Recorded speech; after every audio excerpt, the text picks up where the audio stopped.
And welcome to the Sleeper Wire Show. It's week 6 in the fantasy football season. So the weather is getting colder unless you live in Florida like I do. It's getting to be really good football weather. Players are going to warm up with points, and there's going to be guys left out in the cold. Today, we're going to go over news. We're going to talk waiver ads for the next few weeks. We're going to talk bye weeks, and we're going to continue to do the hot and cold buy-sell market. With me this week is Max. What up, what up? So, Max, you're at SWMax on Sleeper and MaxSW23 on Twitter. I'm Jason, which BFTG Dr. Mill on Sleeper and at FL Dr. Millbarge on Twitter. Steve is off this week. I think he might have gone pumpkin picking. I'm not 100% sure what Steve had to do this week, but he's going to be producing for us. So, everybody, if you want to follow Steve, he's at FW Steve on the Sleeper app and at Toledo Radio on Twitter. Give him a follow. So, before we jump into the news, I want to give everybody a heads up for week 6. The bye weeks, Buffalo, Indianapolis, Oakland, Chicago, all those guys on bye weeks. It's let's see, you're sitting a couple players in Oakland, not so much in Chicago, not so much in Buffalo. Not too bad of a bye week this week, but just make sure that if you got some of your stars in, pull them on out. News from last week. The first thing we have to talk about, Max, the Redskins move on from Coach Jay Gruden. He kind of knew it was coming up. He's not surprised. They waited until after he got blown out by New England. They want to give Bill Callahan the Dolphins to start his tenure as coach. What do you think about that move? I think Jay Gruden was coaching about 2 years too long. I mean, even maybe longer. You look back at a golden age of the Redskins. RG3 was a young, fresh rookie quarterback, winning Rookie of the Year, arguably the MVP of the league. And things are really looking up, and they ruined everything. That being said, I really hope with this change, you're going to see Case Keenum back in the pocket. He's the best quarterback on that team. Any Minnesota Vikings fan will tell you Case Keenum is the best quarterback on that team. And with that, hopefully the wide receiving gets a tick up, and which would also help the run game because this offense is abysmal. So it's going to be hard to tell right away because they're playing the Dolphins this week. So you almost expect a decent performance from some of their players. I don't care who the quarterback is. It might be a good game to put Haskins in to build some confidence because that Dolphins defense couldn't stop me and you out on the field, and I probably can't throw it 15 yards. So it might be a good game to start Haskins and get him some confidence. I know you are a Case Keenum truther. I think he is a good quarterback, but I don't think he's the future there, and they didn't draft Haskins to not start him at some point. This seems like a good delineation, a good start point for a new quarterback in that system, a new coach. You have to think the GM's playing out the rest of the season for his job as well, right? Bruce Allen's only going to get so much more time because that roster is awful from top to bottom. He hasn't done very well there. So why not trot out the rookie and see what he has? I just don't see that happening. I mean, they could to see what he has, but that being said, Haskins is the future. That team is not built for the future right now. They have a decent wide receiving core. Their O-line needs some serious work. Their defense obviously needs some serious work. So why put a young quarterback in the position to have a really bad first season? He went in, got lit up a few times. Just roll with Case Keenum, make it through the season, and in the offseason, that's when you work your magic. You draft some O-linemen, you trade for some O-linemen, you sign some O-linemen. I'm an O-line truther more than anything. Case Keenum will get you some wins, and he'll do better than Haskins. A young quarterback stepping into a very bad team with very poor coaching is a lot worse for him than I think it would be for Case Keenum, who's been around the block. Look at Ryan Tannehill. He was on a merry-go-round of coaches his entire career. Now where is he? So let's move on from one NFC East team to another who we thought would be playing like the Redskins. They've shown a little life, but man, are they the walking wounded? So we're talking about the New York Giants. They have Barkley. He's listed as limited for Monday's practice. You got Shepard in concussion protocol. Ingram shows up on the injury report. Wayne Gallman's out. Do they have anybody who's healthy? Let's talk about some of these guys. Let's start with Barkley. I don't think he comes back Thursday night. I think he's trending like he could play, but why not rest him one more game, give him 10 days off, and then bring him back healthy the following week, week 7? Well, that being said, I agree with that, but the Patriots are so stacked at defense, and they're going against them this week. If anyone showed an inkling of being hurt, I wouldn't even start them. There just isn't a point. It's. I know any given Sunday, yada yada yada, but New England is playing at a whole other level right now, and especially with a key asset like Barkley, he is their team. You're not going to rush him from an injury to play against one of the best defenses in the NFL right now. And that kind of goes with everyone. I think Ingram will be fine. Sterling Shepard's obviously going to be out. I think Sterling Shepard, if they really want this kid to kind of be like their future wide receiving star, because they do like him a lot and he's a talented kid, his second concussion this year, I'd almost just sit him for the year. CTE is a real thing. These brain injuries are real. 2 concussions back-to-back gives me pause and makes me think, he should probably just go on the IR. See you next year because you probably weren't ready from that last concussion. So the other thing to talk about with Shepard here is Golden Tate came back. Sterling Shepard's time in the slot, I think he was seeing 70%, around 70% time in the slot with Golden Tate out, and it dropped down to 30%, give or take. He was outside a lot in this game. He's never had a touchdown from outside. He's a slot receiver. They've got 2 slot receivers and no outside targets. So, on top of the concussion, I struggle to see Shepard as an outside guy. So unless they decide to move Tate outside, which Tate's not an outside guy either, I struggle to see his usage going forward. Daniel Jones had kind of a rough game this week. He's going up against the Patriots, going to have another rough game. His schedule going forward: Patriots, Cardinals, Lions, Cowboys, Jets, Bears. More tough defenses there than not. The Cardinals game being an outlier in those. I think there's some really rough weeks ahead for the Giants and Daniel Jones after a couple of games against a couple of really bad teams. So, like I said, the bloom's going to be off that rose. I think that it's one of those teams where you got to, other than Saquon Barkley, like the start of the year, I don't think there's going to be any fantasy darlings in there. So, moving on to the next NFC East team, where I promise we're not going to do all NFC East. It just seems like that's where all the news is. Eagles coach Doug Peterson said it's trending towards Jordan Howard getting more carries without Darren Sproles in coming weeks. Darren Sproles is out with a quad injury. Now, I didn't see Darren Sproles as that much of a play taker from either him or Miles Sanders. Jordan Howard's just getting it done. I think Jordan Howard, he was the joke at the beginning of the season. Jordan Howard's slow. He's not very good. Maybe for you. No, for most of the NFL. Not for most me. Of the players, whoa. Most of the players in fantasy. Now. Screw that. Most of the players in fantasy, Jordan Howard was not highly sought after. His ADP was super low and showed why he wasn't highly sought after. Listen, they traded for him, and then they still went up and drafted Miles Sanders because they didn't think he was the guy. He looked bad on the Bears last year. He slowed down that offense. So going into a Doug Peterson timeshare, people thought, okay, Jordan Howard's not going to be the guy. Listen, Hoos, guy that we know and love, boss man Hoos, said Jordan Howard scored points on his bench this week, and that's where he's going to be all year. It's not because Jordan Howard's super talented. So are you buying into Jordan Howard going forward? I'm 100% buying into Jordan Howard. His rookie year was phenomenal. So Jay Ajayi is coming off the IR. People are adding him. I'm adding Jay Ajayi. Why? He wasn't that great in Philly, but he was really good 2 years ago when he rushed 1,200 yards. Jordan Howard is a very good running back.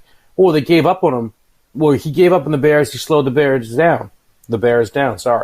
Well, when you're a young running back and you're told you are the future franchise running back, and then a year later, another running back, before the preseason even ends, is taking your starting role because he's so explosive, he's so great, I think that depressed Jordan Howard. I think he's a fantastic running back, but it's kind of like Latavius Murray. These big guys, they get it done. They're hard-nosed runners, And everyone loves the finesse guys. The Miles Sanders, the Montgomerys, they'll dance around the back. Oh, we have the next Le'Veon Bell. No, you don't. You don't. Adrian Peterson wasn't much of a finesse guy. He was I'm going to charge into you. I'll make some miss, but I'm going to run you over. And those, long-term, in my eyes, are the best running backs to have. And that's what Jordan Howard is. Why should they trust him with the rock? Because he's explosive enough to get those big gains. Maybe not fast enough, but explosive enough. And realistically, he's going to fall forward. If you need that 2 yards, if you need that 4th and 1 goal line, Jordan Howard's your guy. Or if you just need consistent running, Jordan Howard's your guy. And time for being cute with your backfield's over. All right, so you are buying Jordan Howard. Listen, he's a good buy candidate for me. I have trouble because I think most people that own him won't sell him at this point, and most people that don't have him aren't buying him. I would be interested in buying him, but it's gonna be for something limited. So you never know when they're gonna switch, and a lot of people, including a lot of people that we work with here on Sleeper Wire, still think Miles Sanders is going to be the guy by the end of the year, and Jordan Howard's just kind of reliving a little bit of his rookie season before he fades back into obscurity. So, and I'm not saying I don't agree with you. Miles Sanders, Philly wants him to be the guy, but it was kind of like when Dalvin Cook got hurt and Latavius Murray had the opportunity to take over. They wanted McKinnon to be the running back in Minnesota. And Latavius Murray was a very good running back that they desperately did not want to use. And I never understood it. I didn't understand it when he was on Oakland. I didn't understand it when Jordan Howard was on the Bears. He should be the early down back. He should be the Carlos Hyde to Duke Johnson. You know what I mean? Except way better than Carlos Hyde. Listen, on the Blitz now, we're calling him Carlos Hyde Miller because he is literally Lamar Miller in a Carlos Hyde body. That it's 60 yards every week, maybe gets you a touchdown, doesn't catch the ball. That's Carlos Hyde Miller. That's Houston's run game, though. They don't know how to run the ball. They should fire their coach as well. All that talent squandered. And it's not even Carlos Hyde. Like, Duke Johnson would probably get 60 yards and a touchdown if he was just running. They're not a good running offensive line. They just don't get it done. All right, so we're going to move on to the Steelers quarterback situation. Mason Rudolph concussed. That hit looks bad. Knocked out with his eyes open, falls to the ground. The look is even worse for the Steelers. Cart comes out and breaks down. They have to push the cart off the field and then actually have to carry a guy who's concussed off the field. So what do the Steelers do at quarterback? Rumors have them trading for Ryan Fitzpatrick. I don't see that happening. But do they trust their third string, I guess, undrafted quarterback? Do they go look for some help from a veteran sitting at home? What do you think they do, Max? I could see them making a move for Tannehill. He's out there in the ether. They just signed a quarterback. I can't recall the player's name, and I'm very sorry about this. But to their practice squad, and the reason their defense actually did well, but to mirror Lamar Jackson. And I think he was from a junior college, wasn't signed, did one of those mid-season pro-am things, was kind of showing off his skills. They signed him to the practice squad, and he literally called himself the poor man's Lamar Jackson. He's like, I'm not him, but I play hard, and I'll do my best to emulate him in practice to get the Steelers ready. And when you have a kid like that, with that skill set and a team this beat up, I think that's something you want to look for. Maybe change it up. Go a little out of the box. You know what I mean? Rudolph isn't a mobile quarterback. Big Ben was. I mean, to an extent. And I think they need something to really revamp this team. Having another very mediocre pocket passer probably wouldn't be the best for them. So, like I said, their practice squad core QB could become their starter. Tannehill's available. I think he's a good quarterback who just didn't get a shake or a real shake anywhere. As far as that, I can't even think of quarterbacks who are available right now because there's been so many injuries. So, Tannehill, I like Tannehill, but the problem is I think the Titans are going to keep Tannehill because I think he's going to replace... You think he's going to replace him? I don't think Mariota's that good. That's what I'm saying. I don't think he's been that good in years. No, he hasn't, and that's... I didn't want to say it because it felt sacrilegious. No, Mariota's one bad game again, in a team that's not competing. As soon as that team stops being in the hunt in that division, they're going to see what they have with Tannehill. They're going to kick the tires and see what that offense can do with a different quarterback. And I think Tannehill would do that team right. They have some wide receiver talent. It seems like it's getting wasted. So we'll see if somebody like I can't see Tannehill going to the Steelers. Fitzpatrick, maybe. They've moved on from him in Miami. There's not a lot of names out there other than that. So maybe their practice squad guy, maybe the guy they had playing. But for me, every single Pittsburgh Steeler is a sell. What's Jay Cutler doing right now? Being depressed and smoking Marlboros on the at home. I don't know, dude. Honestly, Jay Cutler. Look, I love Jay Cutler. I wish he was on a good team. The Bears were so bad. I think he had there was one season where his time in the pocket before pressure was 0.7 seconds, and it's like, how do you expect anyone to perform? And still, Brandon Marshall put up good numbers for you. Alshon Jeffrey put up good numbers for you. And the guy had zero time. And then he tried to make a resurgence of himself in Miami with even a bigger dumpster fire. So I think for the Steelers, I think, sell everybody. Connor's going to see a lot more stacked boxes. They're not going to be able to throw the ball. Juju Smith-Schuster, he's, the majority of his yards has come after the catch. He's catching short passes and making something out of them, which is not a bad thing. You're getting a lot of points, but it's not what you want out of Juju. You want him to go downfield, catch a long bung touchdown, and I don't see that happening with a third-string quarterback, maybe a practice squad quarterback. If they do happen to sign Fitzpatrick, then you have something. But until that happens, avoid the Steelers completely. All right. Pat Mahomes, both ankles hurt. He played on them last night, so it's not like he's not going to play next week. He looked a little bit worse last night without the mobility. Max, did you watch that game at all? What did you see after he got hurt? He looked electric before some of the injuries. He looked a little bit hampered. 80% of Pat Mahomes is better than 100% of most quarterbacks in the league. So I don't think it's going to be a problem, but if those ankles are bad, what do you think? All right, so the issue I'm having with Pat Mahomes right now is he's extremely talented. I mean, that's just a given. He needs to be mobile. And the lucky thing for him is his O-line is very good, so he actually didn't really get more hurt during that game. But that being said, that team isn't built for a pocket passer. It just isn't. The plays are almost designed to break down. It was kind of Russell Wilson-esque 3 years ago, where Russell Wilson made his best plays when rolling out. That is Mahomes right now. And the fact that he could walk on his ankles and he was fine, I wouldn't be shocked if they put him as a do not participate all week in KC just to give his ankles time to fully heal so he can get back on the field. So we're going to move out of the news and move into who's on the waiver wires this week. Guys that could be year-long keepers, 1 week or 2 week rentals. We're going to go through the notable performances from Week 6 and see if they're trends or just flashes in the pan.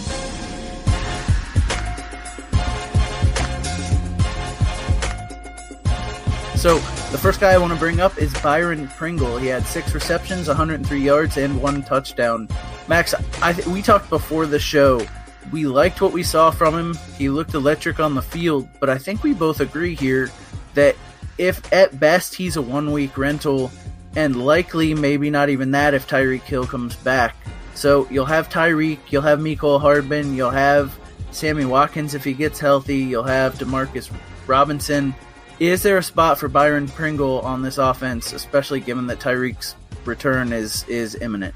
So the way I pitched to you before we started recording was that I thought when Tyreek's back, Robinson's going to fall back into that number 2 slot, which I think Pringle was playing right now. Robinson is not a number 1 receiver. He's not. He can't handle the hard coverage yet. He's too young. With Tyreek Hill, Robinson's numbers are going to go up. That being said, Pringle is very talented. I wouldn't be shocked if Pringle eventually got that 3rd wide receiver role. Sammy Watkins is known to get hurt, also known to underperform. He's looked very good, but he's already hurt. And Robinson's better than Hardman. I think Pringle's abilities could bring him to that number 3 spot as to where he'd be a flex play. matchup-based flex play if you think there's going to be big points put up. But I wouldn't really pay for him. And he's more of I have an extra spot, I can hold him. Yeah, if you have a spot in a deep bench, he's not a bad guy to stash, and see what shakes out, see if Tyreek Hill actually does come back. But if you have a short bench, he's not a guy I think you can pick up even as a 1-week rental, because you never know.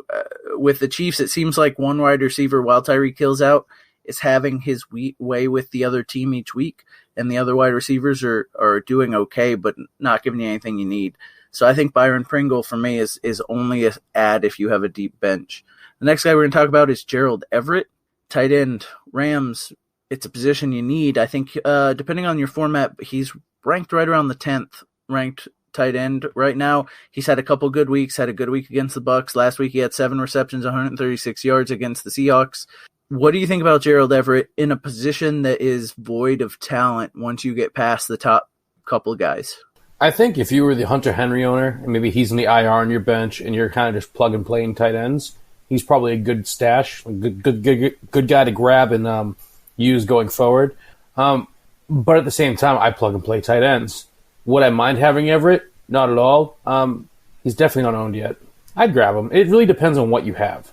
Like, if you don't have one of the higher echelons, but like Everett over Greg Olsen, I'd flip a coin. Everett over Witten, I'd flip a coin week to week. That'd be tough for me because either of those guys can do well. Actually, I'd probably start him over Witten. But if you're waiting for like Hunter Henry to come back from the IR, he's great to own. And like I said, if you're playing rental on tight end, just every week grabbing a new one because you waited on him like I normally do, I mean, Everett's a good guy to throw in the roster and just see how it goes. Yeah, so I'm an Olsen owner in a lot of leagues because I punted tight end pretty hard in most of my leagues. I only paid up for tight end in maybe 1 or 2. So I've got guys like Greg Olsen, or I had Vance McDonald in a couple leagues where I got him real late, and I'm looking for a guy like Gerald Everett. Now, this week, Olsen is playing against Tampa. Tampa can't stop a tight end to save their lives, so I think Olsen may be the play there, but Gerald Everett is a good tight end to stream. And like you said, if you have a guy like Delaney Walker who's been losing a lot of his snap count, only had 1 reception this week, if you have a guy like Hunter Henry on the IR, Gerald Everett could give you a boost week in and week out. He's not a bad play. Chase Edmonds, the backup for DJ in Arizona, had a really good week this week. 8 attempts, 68 yards with 1 touchdown, 3 receptions for 18 more yards. You know, if you're a DJ owner, you may own him. He's on the bench. Other than that, he's likely not owned in any league. Now, DJ said his back locked up, which is probably why Chase Edmonds ended up getting a lot more run this week. It's something to monitor with DJ going forward. Do you pick up and stash Chase Edmonds knowing that DJ had a back issue this week? If I'm the owner, obviously. But so DJ's been hurt a lot, but I feel like it's been very fluke injuries where he gets hurt. So I don't really want to call him like an injury-prone running back. And I also don't really want to own a running back in Arizona because we can all tell the talent Johnson has, but it doesn't seem to translate to the field. Kyler isn't very good, or at least not yet. The team doesn't really know what they want to be. They're not sure if they want to be a run-first team, a pass-first team, and I don't trust backup running backs in that unless DJ's actually hurt. So, I mean, if you want to pick him up and, like, pray that DJ gets hurt, you're a monster. But, I mean, I understand. Like, I have Rashad Penny, but I don't know. See, it's kind of different. There's different running. Like, he's not a backup that really threatens the starter's job. And I don't think a back getting tight is really a big issue until it becomes an issue. So he's not someone I'd go after. As to where, like, if Yeldon was still on the wire, I'd grab him. Rashad Penny, obviously. Chris Carson's 1 or 2 fumbles away from losing his job. But DJ, the team's kind of trash, and he's, besides him and Fitzgerald, he's really the only star they have. So, it's tough because I think watching Chase Edmonds run, he's a good player. He's just stuck behind a great player. And so you can't, again, the only real time to own him is in league, those crazy leagues where there's 20 teams, or if you're a DJ owner. And even if you're a DJ owner, I don't know that you want to hold him, maybe stash him, but it's tough because he's playing behind a really good player that's not going to lose his job anytime soon. So for me, while he had a good game, you can't pick him up.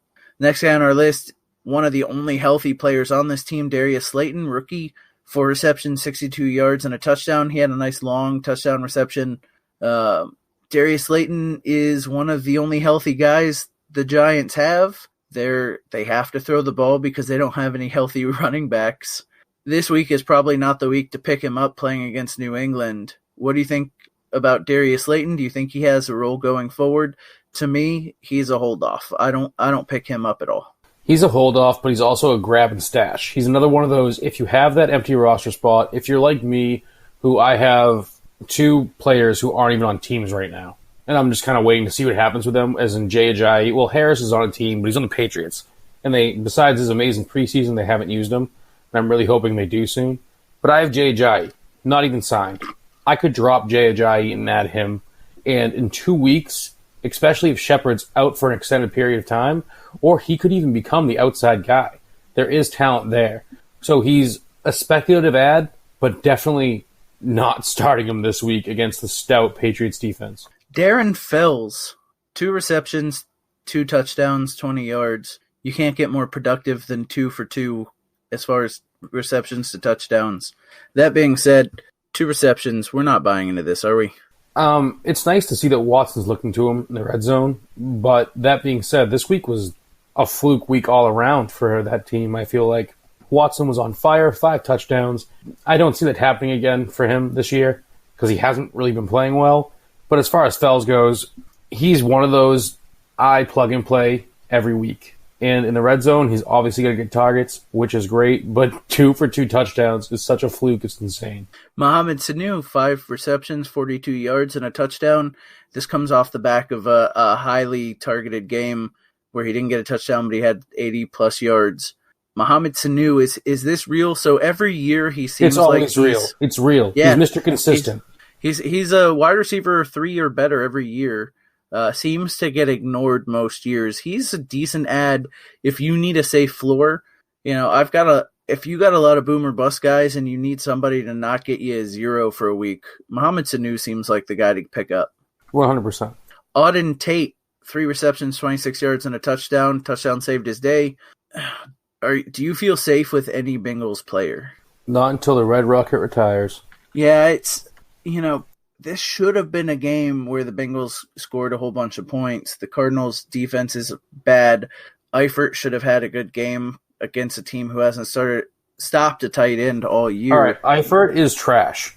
People need to realize Eifert is bad. He's been bad his whole career, and he has flashes of being good. I'm so sick of people saying Eifert is a great tight end or even a good tight end. He's straight up bad. Andy Dalton is bad. That whole team is bad. Mixon is a start. AJ Green, when he's healthy, is a start. I would add Tate because he's realistically all they got. Tyler Boyd. But he's the number 2, always does well on that team. And Tyler Boyd will shine as the number 1 because Dalton throws a trillion times a game. And by shine, I mean he'll be like a low-end RB2 or a low-end wide receiver 2. So here's my problem with Auden Tate, and I do like his talent. I pulled for him this week, but my biggest problem with him, at least in the near term, is at the Ravens, against the Jaguars, at the Rams, against the Ravens. The next 4 games are brutal for the Bengals, offense versus defense. So I can't pick up Auden Tate if I don't have him already, knowing that he's going against the Ravens, the Jags, the Rams, and the Ravens in the next 4 games. By the time you get to that Raiders game, Auden Tate will be on the bench again, or on the waivers again, because he won't have scored any points the next 4 weeks. So I can't pick him up just knowing the schedule going forward and how bad Andy Dalton's looked. Andy Dalton's looked bad, but being the number 2 receiver on any team, especially one that's going to be down, isn't a bad spot to be. If you're desperate and you need 6 points, 7 points in PPR every week with some possible boom potential, I wouldn't mind looking at him because the targets will be there. Andy Dalton's trash. Garbage time points are real. Yeah, so garbage time, there's garbage time in the NFL, but there's no garbage time in fantasy. So every second counts on the field. So I love when people complain about garbage time points. Like, there is no garbage time in fantasy. So DeAndre Hopkins has made his living in garbage time. So With that said, we've got a couple players here who had good weeks. We had Austin Eckler, who people maybe thought would have a down week with Gordon coming back, had 16 targets. I think 15 of those targets were caught. Insane. It's just a really bad week for the Chargers overall. And 15 dump-offs is not a good look. Cooper and Gallup, is there a better duo right now? With a healthy Gallup and a healthy Cooper, can you name two better wide receivers playing together? Robert Woods and Cooper Kupp. Kupp, yeah. I like Robert Woods, but he's had a relatively down year, had a good week against Tampa, had an okay week this past week against Seattle. I think the talent's there, though, and it's not on Amari Cooper, it's Gallup and Dak Prescott. I think the Rams are just a better team, but if I was starting both Gallup and Amari, I'd be fine with that. Because you'd be happy, right? Yeah, I'd be like, that's the thing.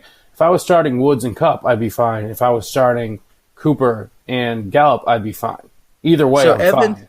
Evans and Godwin is another one, too, but Evans had a down week, no catches, 3 targets. I don't trust Evans. And it's funny because I said it and then I missed the show, and that was the week Evans went off and had a crazy week. I think he likes Godwin more. I just think Winston is more comfortable with Godwin. Well, so as a Bucs fan, let me tell you what's happening. They've told Jameis Winston to be risk adverse. So you're getting Evans against the number 1 corners. He's playing on a string, and this is why I said sell Evans after his big game. He's playing a string of good cornerbacks back to back to back to back to back. They're going to put the number 1 corner on Mike Evans. That's going to leave a number 2 on Godwin, and being risk averse, he's not forcing the ball to Evans like he normally would because he's got a guy open in Godwin. It's not so much that he trusts Godwin more, it's that Godwin can get open against lesser talent because Godwin's got good talent, good routes. So what will eventually happen is some of the number 1 coverage is going to slide over to Godwin's way, and Mike Evans is going to get the ball more. It's like I said a couple weeks ago, he's playing some good corners back to back to back. The Saints always play him tough. I think he comes back and has a rough game against the Carolina Panthers, but then has a bye week, and then we'll get right in Tennessee. I don't think there's a problem with Evans so far as it's just that they're trying to keep Winston from throwing 4 interceptions a game, so they're not forcing the ball to Evans, who's not wide open against top talent. Understandable. So Evans would be a buy low right now. So if you can get him low, I'd go get him low. Like I said, I think he has another rough week in London against Carolina, but then coming out of their bye week, yeah, I think he's a good play. So if you can get him low, go get him. So for me, I was buying Evans after the first 2 games when he was sick. He went off. Then I'm gonna sell Evans when he's as high as he was, and now I'm back to buying him low because what you're trading and what you're getting back for him, that's where the money. Like, listen, if you could, after his 3 touchdown week with down weeks for I've seen him go for Saquon Barkley, I've seen him go for Tyler Lockett, and I've seen him go for Calvin Ridley. Like, if you're getting Mike Evans for Calvin Ridley, do that all the time. If you can get Saquon Barkley for Mike Evans, do that all the time. Like, his value, he has been the craziest trade piece this year that I've seen because he can get you a lot or he can go for nothing.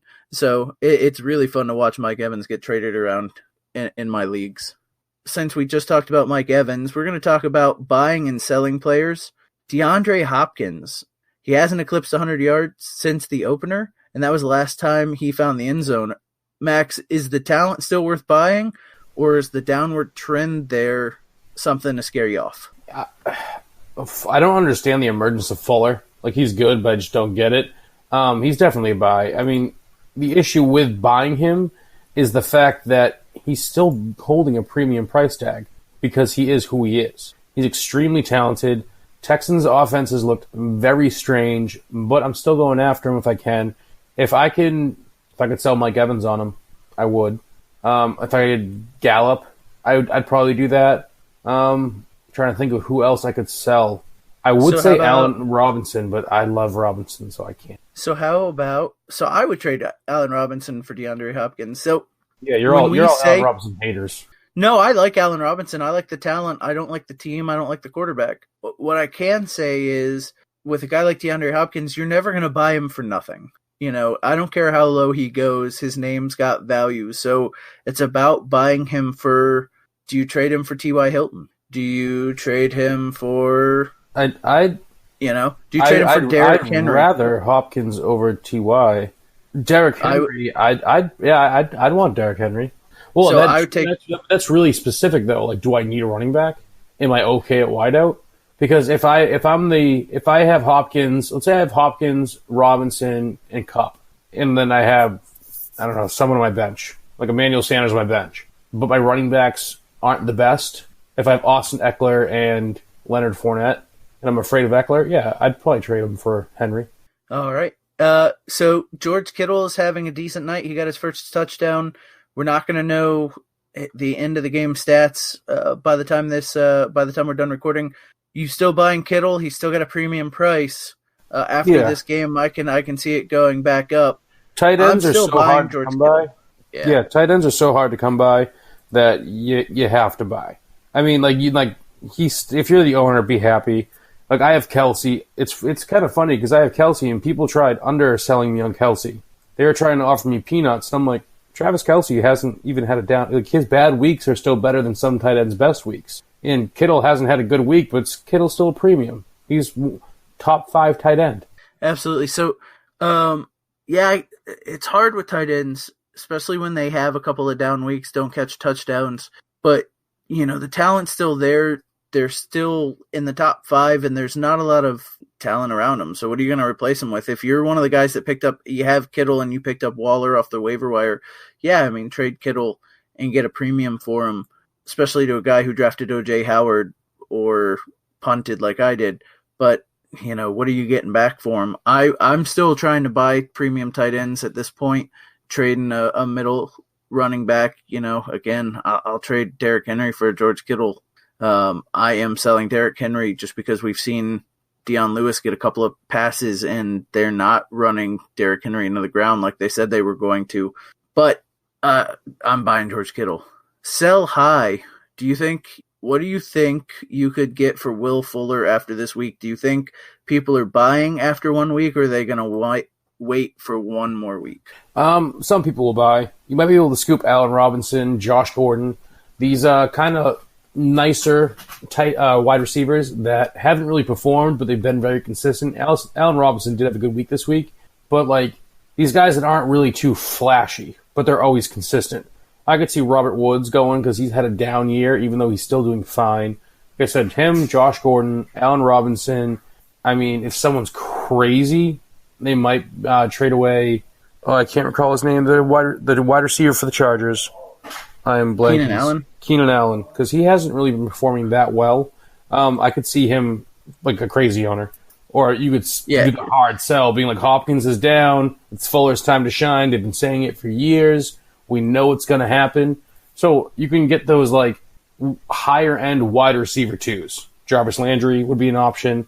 I don't expect Fuller to maintain this. I just don't. I think it's Hopkins' team. It'll come back to him. I only own Fuller in a couple of teams, and I'm actively shopping him. If I could get a Josh Gordon for him, who has had a relatively bad season, scoring you 10 points a week, I'm selling Fuller. I don't think he sustains it. I also think he's a re-injury concern because he injures himself every year. So I'm trying to sell Fuller right now. If I can get a Josh Gordon, if I can get a Robert Woods, I'm super happy. Jordan Howard with the Eagles. I know we talked about him earlier. He's a sell high for me. 3 touchdowns last week, a touchdown again this week. You've got Peterman coming out and saying he's going to be the guy. He's going to get more touches. This is probably the highest you can sell Jordan Howard. With our talk earlier, Max, are you keeping Jordan Howard? Sorry about that. Am I keeping Jordan Howard? Yes, I'm keeping Jordan Howard 100%. We discussed this earlier. I love Howard. I think he should be the starter there. He will eventually get spelled. If you can trade Jordan Howard for, I'd say Zeke, but you're never going to get Zeke for him because he's having a slower start. If you're in PPR, try to scoop Eckler because everyone's afraid of Melvin Gordon right now. Leonard Fournette, even though he's really coming up, maybe, I don't know, it's kind of hard to trade running backs because the ones you want to go after are kind of in the Jordan Howard range and have the Jordan Howard potential. Because I think Howard, if he's given 20 carries a game, will perform, especially on that offense. So it's kind of tough. But if you can get like a Fournette, maybe a Henry or an Eckler, I'd probably do that. But I love Howard, and I think he's probably your RB3, maybe even your RB4. So throw him at flex and enjoy the ride. Adam Thielen had a big week this week. He was a buy low after last week's performance. You think he's a sell high? Do you think the Vikings and Kirk Cousins can do that again? Yeah, Kirk Cousins came out and addressed the fact that he was not targeting his wide receivers, and he apologized, and he put on a show. Kirk Cousins, I don't think, is the best quarterback, but he's good. He was decent on the Redskins, and he's going to be decent now, and he can get the job done. And these wide receivers between Thielen and Diggs are talented enough that they can really, hold their own. They just need the ball thrown in their general area. So we talked about the Bengals' next four. Let's talk about the Vikings' next four. They've got the Eagles, the Lions, the Redskins, and the Chiefs. There's not a team there where their secondary scares me. Yes, but the big thing is their running game for Minnesota. And Eagles have the best run defense in the NFL right now. Their secondary is a joke, yes, but it's going to be hard for even Dalvin Cook to make an impact. And when a team doesn't really have to worry that much about the run because their D-line kind of has it on lock, it's going to help the secondary. And a huge factor is the run game. Sorry. So it hasn't helped the Eagles secondary up till now. I mean, they've been great against the run. I think second in the league against the run, but that hasn't helped their secondary. So I do think Thielen's going to have good games coming up. I'm buying Thielen over the next couple games. They don't play another decent secondary until the Cowboys, and the Cowboys just got lit up.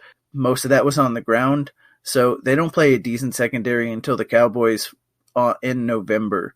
So I'm actually still buying Thielen, although he's expensive right now after a 2-touchdown game. So O.J. Howard is not a sell or a buy. Is it time to bail on O.J. Howard?